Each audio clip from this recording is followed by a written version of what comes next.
Hello ladies and gentlemen, Devon from DCON here, and I'm very excited to be unboxing Astell Kern's first DAC amp from their ACRO lineup.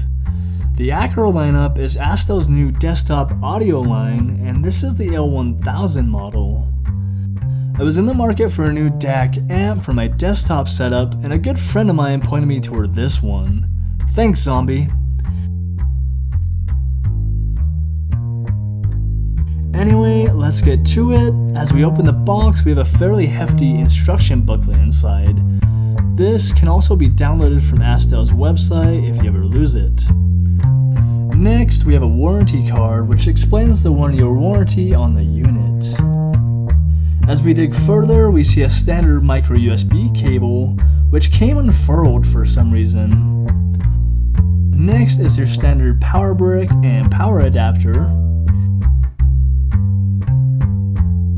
And last, but certainly not least, we have the DAC amp itself. The amp is surprisingly light despite being constructed of aluminum. The volume knob is absolutely ginormous and is very nice when you turn it.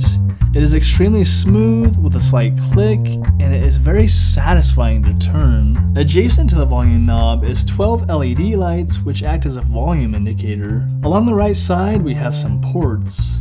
The first is a 6.5mm headphone out port, then your standard 3.5mm headphone out port, followed lastly by a 2.5mm balance port. This button here is to change the filter, which I'll discuss more in my review. And near the top is the power button.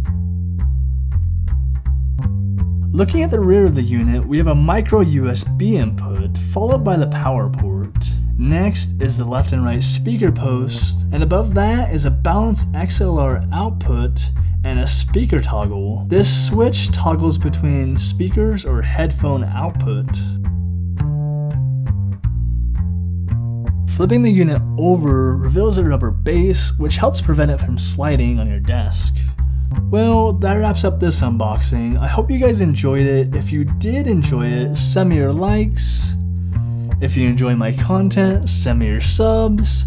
And as always, thanks for stopping by. I'll see you in the next video.